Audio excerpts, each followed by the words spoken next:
G5 Jeff TV. Hit the subscribe button, hit the like button. Please share this video. Support your boy. Support good content at all times. Follow me on Instagram and Twitter at BoxWithG5 Jeff TV. That's BOXWIT G5 Jeff TV. And if you guys don't mind, hit the bell icon so you can be notified when I drop that heat. We are only in April 2018, but we have had some goodies. We done had some goodies as far as fights this year, and it's a little premature, a little early, but who cares? I run this damn channel, so if I want to do this early, fuck it. That's what's going on. We're coming off of two classic fights. Deontay Wilder versus Luis Ortiz, and Lara versus Jarrett Swift Hurd. And I mean, both of those fights had different elements, different meanings, but the question for today is, which one is the fight of the year for you guys so far? Deontay Wilder versus Luis Ortiz, or Lara versus Jarrett Swift Hurd? Now, I'm going to start off with the Bronze Bomber, Deontay Wilder versus Luis Ortiz. Now, before the fight got made, I don't care what anybody say, Luis Ortiz was the boogeyman. That was the guy that everybody was avoiding in the heavyweight division. So, the only person to my knowledge that was the upper echelon of the heavyweight division that was calling out Luis Ortiz was Deontay Wilder. Deontay Wilder needed that signature fight, and that's exactly what he got.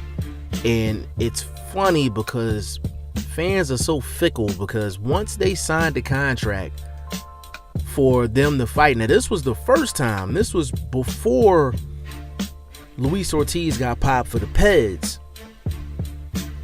All of a sudden it was, oh, Luis Ortiz is old, he doesn't have a belt, he's old. So they was already setting up to not give Wilder any credit for this fight, when every hardcore boxing fan know that Luis Ortiz was the most avoided heavyweight at that time. So he got popped for the Peds. There was the whole controversy with that, and then it goes to show the hatred towards Wilder, because there was people, and I'm not talking about my people that's not in the States, I'm talking about people that's in the States.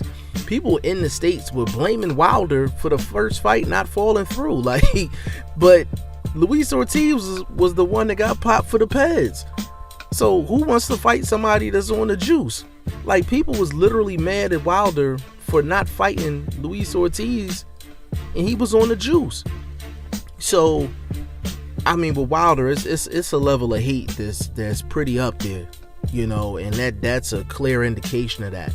So not only did he forgive Luis Ortiz, but then he came back, gave him a second opportunity to get the fight. And that fight happened, and everything you could possibly want in a fight was in that fight. It was a chess match. It was literally a chess match. You could tell Luis Ortiz has the higher IQ in the ring, but you could see Deontay Wilder doing certain things in the ring that were chess moves. And we knew that Deontay Wilder was gonna have to throw a straight right hand. That's what you have to throw against a southpaw. And we knew that Deontay Wilder was going to have to not back up as much and stand his ground when Luis Ortiz came in with his firepower. And that's exactly what happened. It took Deontay Wilder a while for that to happen, but I mean, there was the fifth round where Luis Ortiz was knocked down, seriously hurt. And then the seventh round, Deontay Wilder was seriously hurt by Luis Ortiz. And pretty much after that, there was a question on how far behind Deontay Wilder was in the scorecards, I know in my mind Luis Ortiz was winning the fight, and probably going into the 9th round or the 10th round, I was like, yo, he needs all these rounds. He need 9, 10, 11, and 12 just to get a decision. That's what I was thinking live. And then Wilder hit him with that right hand, knocked him down, and then hit him with that uppercut and got him up out of there, man. I was so hyped watching that fight, man, because that was just two high-level, high-skilled guys, and just one guy just having the equalizer, and Wilder with that right hand. I mean, he literally has some dynamite in that right hand. I mean, it's crazy how powerful that right hand is, because I don't care what the resume is. You can say that he's fought 40 fights and fought 39 bums. That's cool, you know, but when you put the lights out of every single person you've been in the ring with, like Bermane Stiverne, I'm not a big fan of Stiverne, but nobody's put him down. Like Deontay Wilder put him down. Luis Ortiz was undefeated. I don't care if he was 55 years old. Nobody ever put him down, and nobody ever beat him, and he actually went in there and knocked Luis Ortiz out and gave him his first loss. So no matter how much hate you have towards Deontay Wilder, you got to give that man props for that victory. That fight was a crazy, crazy fight. And I mean, like, you couldn't ask for anything more in that fight. Couldn't ask for anything more. Now, I'm going to move on to Erislandy Lara versus Jarrett Swift Hurd. This fight, it was a lot of back and forth about who was going to win this fight. I picked Jarrett Swift Hurd to win this fight late. I thought he was going to stop Erislandy Lara late. But this was a great fight, because this was a battle between not only two styles, but it was a war of attrition. And it was a situation where you knew Erislandy Lara was, 3 times as talented, technically sound, as Jarrett Swift Hurd. I mean, it was obvious, absolutely obvious.